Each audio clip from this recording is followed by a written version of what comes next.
Good morning, friends. Today we will look at a few tips, tricks, and traps of performing valgus osteotomy for non-union neck femur. I'm your friend Vaibhav.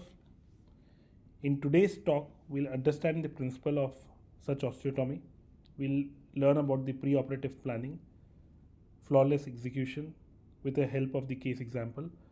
We'll touch upon the drawbacks and alternatives of this technique. Now, before I proceed, we all must understand why neck of femur fractures are unique and why do they go into non-union.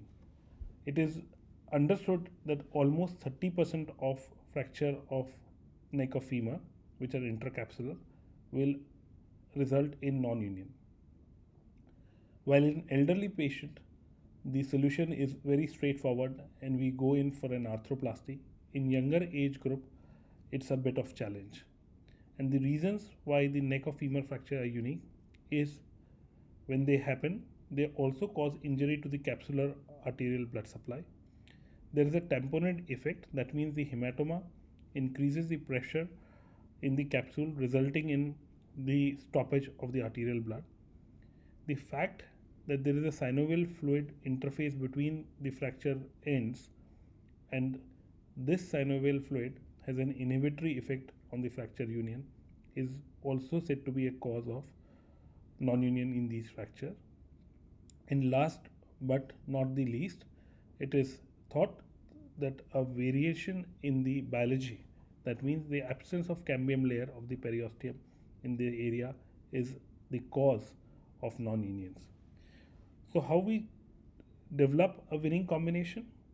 Now, as in most cases of fracture, it is a combination of biology, biomechanics, and bone quality that will help us tide over the crisis. Before I proceed, let's look at the biology first. And for that, it's important to understand the blood supply. The blood supply to the femoral head comes from the obturator artery, which supplies it through the artery to the ligament teres. Then the supply comes through the lateral femoral circumflex artery, which has got an ascending and the descending branch, which gives out the tributaries to form the extracapsular arterial ring and the subsynovial arterial ring. And posteriorly, it is important to understand the anatomy of the medial circumflex femoral artery, which is again one of the most important contributors to the blood supply of the fractured neck. Now, coming to the biomechanics, we must understand that not all the fractures are the same. So, if you look at the first figure, the orientation of the fracture line is such that it is forming a 30-degree angle to the base.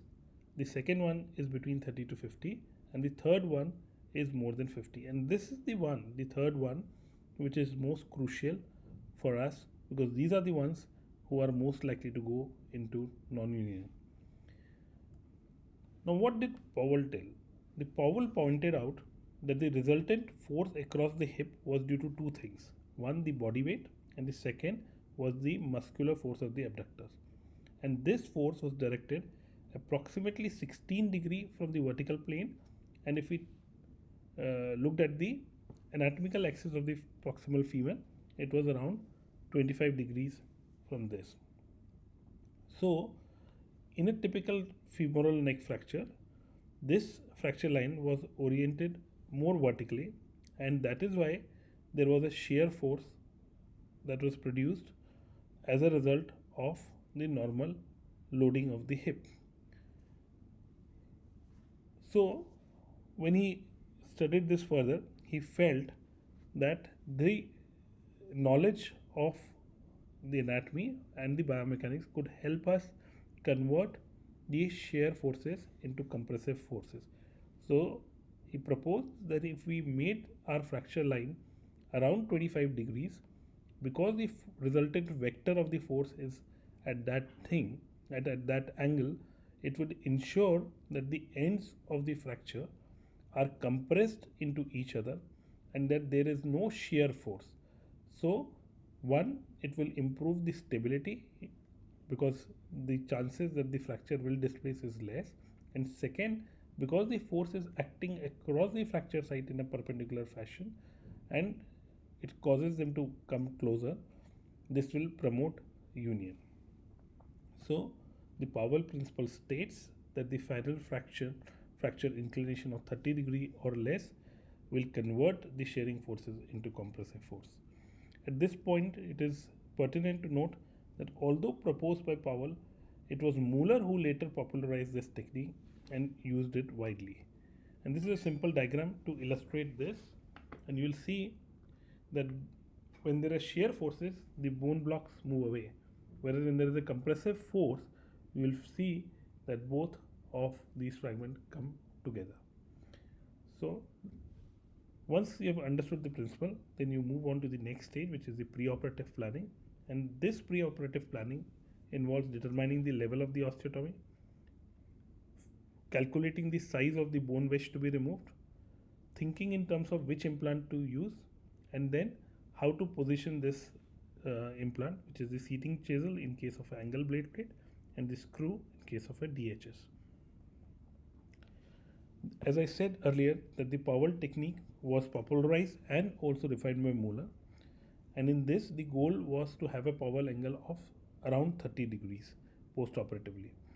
Now the angle change is called as a repositioning angle, which is the pre-operative Powell's angle minus the desired Powell's angle. So if the original fracture was 60 degree and you desired it to be 30 degree, which is the case, then the repositioning angle is 30 degree.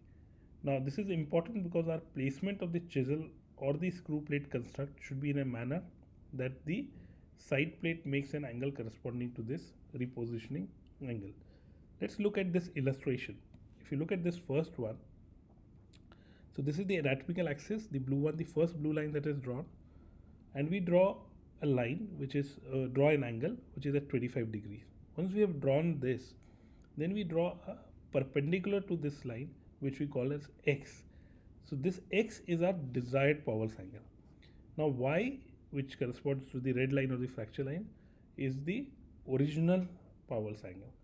Now the distance or the angle subtended by X and Y is your repositioning angle, which will determine the amount of wedge that we need to take.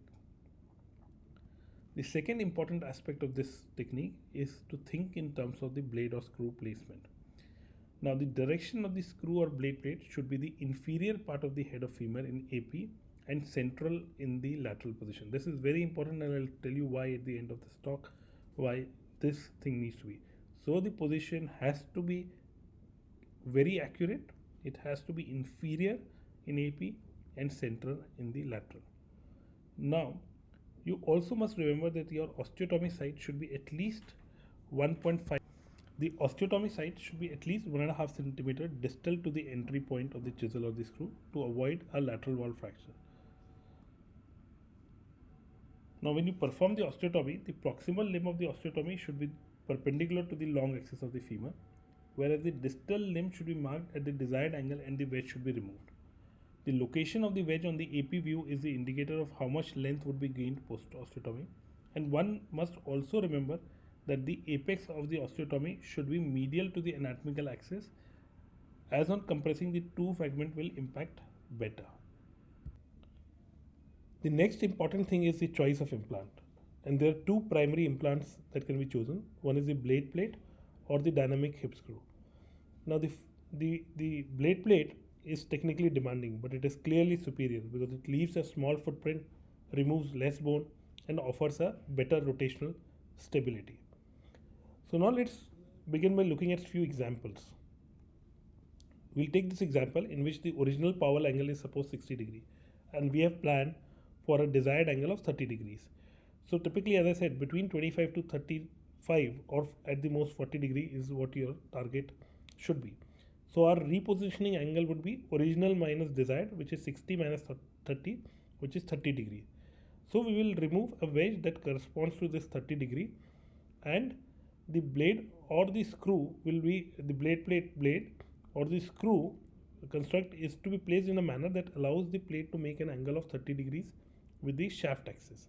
So for example, if a fixed angle blade plate is 120 degree, the chisel will be placed in 120 minus 30 or 90 degrees, And if at DHS we are using a 135 DHS, the screw has to be inserted at 105 degree, which is 135 minus 30 degree. Now this is a non-union case which was fixed with these CC screws. This is the AP and the lateral projection. So what we did was we removed, since we are sort of happy with the reduction, we removed the two screws, put this guide wire, and if you look at this guide wire, we have placed it at 115 degree, or the calculation is that if you are intending to use 135 degree, so this will achieve around 20 to 25 degree of correction. So the repositioning angle that we had thought is that. So lateral view, again we had put this wire before we removed the screw, because it was bang in center in the lateral, and here it was in the inferior quadrant. Once we have done that, our guide, we are happy with the guide wire, we replace it with a DHS screw. Then the osteotomy is planned, and you can see that we have left a gap of around 1.5 centimeter, 1.5 inch, or around 2 to 3 centimeters gap between the tip of the DHS screw and the osteotomy wire. Now this wire, this proximal wire, has to be placed perpendicular to this. It's going straight. The second wire is one that is corresponding to the wedge that needs to be removed. So if you look here, I had decided to do a 25 millimeter base, and that's how this base has been calculated.